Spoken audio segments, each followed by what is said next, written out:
ഈശോയിൽ സ്നേഹം നിറഞ്ഞവരെ, ഗ്ലോറിയായിലേക്ക് എല്ലാവർക്കും ഒരിക്കൽ കൂടി സ്വാഗതം ചെയ്യുന്നു.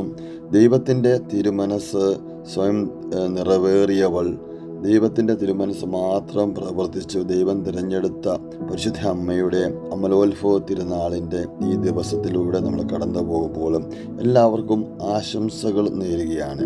പരിശുദ്ധ അമ്മ ദൈവ തിരുമനസ്സിന് വിധേയപ്പെടുന്നതാണ് ഏറ്റവും യഥാർത്ഥ ആത്മീയതയെന്ന് നമുക്ക് കാണിച്ചു തന്നിരിക്കുന്നു. സ്വന്തം കാര്യങ്ങൾക്ക് മനസ്സും സമയവും ഒക്കെ നൽകുമ്പോഴും അത് ദൈവ തിരുമനസ് തിരിച്ചറിയാൻ നമുക്കൊരിക്കലും സാധിക്കുകയില്ല.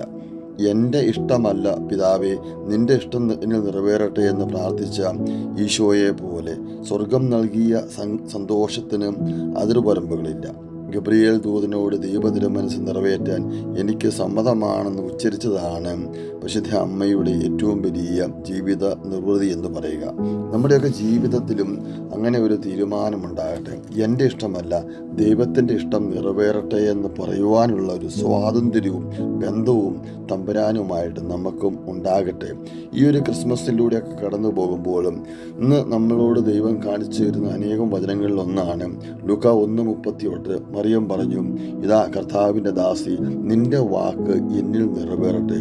അപ്പോൾ ദൂതൻ അവളുടെ മുമ്പിൽ നിന്നും പറഞ്ഞു. ഇതാണ് പരിശുദ്ധ അമ്മയെ ഇന്ന് ഈ അമലോത്ഭവ തിരുനാളിൽ നമ്മളെല്ലാം ഓർമ്മപ്പെടുത്തുന്നത്. അവിടുത്തെ ഇഷ്ടം, തമ്പുരാൻ്റെ ഇഷ്ടം എന്നിൽ നിറവേറട്ടെ. അങ്ങനെ തമ്പുരാൻ ഇഷ്ടം നിറവേറ്റിയ വ്യക്തി പരിശുദ്ധ അമ്മ ഇന്ന് അമലോത്ഭവ തിരുനാളിലേക്കൊക്കെ വരുമ്പോൾ, നമ്മുടെ മുന്നിൽ വന്ന് നിൽക്കുമ്പോൾ, നമ്മുടെ ചിന്തയിൽ വരുമ്പോൾ എത്രമാത്രം നമുക്ക് സന്തോഷം പകരുന്നതാണ്. ഈശോയെ സ്നേഹം നിറഞ്ഞവരെ, തമ്പുരാൻ തന്നെ പലപ്പോഴും പറഞ്ഞിരുന്നു. യോഹന്നാൻ 4:34 പറഞ്ഞിരിക്കുകയാണ്. യേശു പറഞ്ഞു, എന്നെ അയച്ചവൻ്റെ ഇഷ്ടം പ്രവർത്തിക്കുകയും അവൻ്റെ ജോലി പൂർത്തിയാക്കുകയുമാണ് എൻ്റെ ഭക്ഷണം. ഇതുപോലെയല്ലേ പരിശുദ്ധ അമ്മയും ചെയ്തത്? അവിടുത്തെ ജോലി പൂർത്തിയാക്കി. ആമേൻ.